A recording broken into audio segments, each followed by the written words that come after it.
Today, we're going to be tying a simple, yet highly effective caddis pattern that originates from my home state. We'll start off with some black thread, secure it to our hook shank, and snap your excess free before continuing to wrap backwards towards the bend of our hook. At which point, we'll grab some hare's ear. Here I'm using a blend of synthetic as well as natural fibers. Create a dubbing noodle and begin wrapping it forward in close touching spirals, building up a bit of a transition as we work towards the head of the fly. You can continue to add and tighten the dubbing as needed. We'll continue to do so, leaving a little bit of room at the head of the fly. And of course, brush it out to give it that nice, buggy look. We'll then trim away some of the excess fibers on the top of our fly. And grab a mallard feather, typically wood ducks use. However, anything can substitute. We'll pull some of the excess fibers free and secure it to the top side of our fly, taking about 2 or 3 loose wraps to start with before grabbing our stem and pulling the feather forward so it's only a bit longer than our hook shank.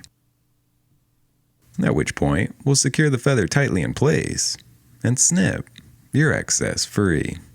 Cover up your tag ends and wrap back on your feather slightly. At which point, we'll grab some saddle hackle, here I'm using the color furnace, and secure it to the side of our fly. Snipping your excess free. Cover up the tag ends and bring your thread to the head of the fly. Last time I had a lot of questions about this, so I figured I'd show an example. You can wrap your feather forward like this, as would be typical for a dry fly, which will create more buoyancy as the feathers poke out in different directions, and there's more of them.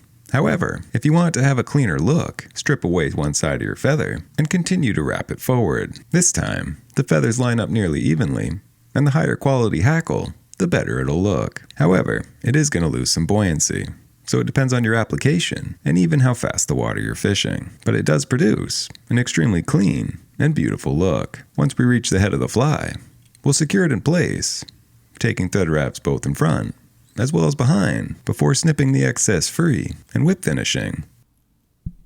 To hold it all together, snip your thread free and paint it over with some UV resin. And this is a variation of the extremely simple yet highly effective caddis pattern called the West Branch Caddis, a popular fly in my state that's named after a body of water that's notorious for caddis hatches. I've had many great evenings on it, and I'd highly suggest giving it a try. Thank you for watching, subscribe for more, and I will see you in the next one.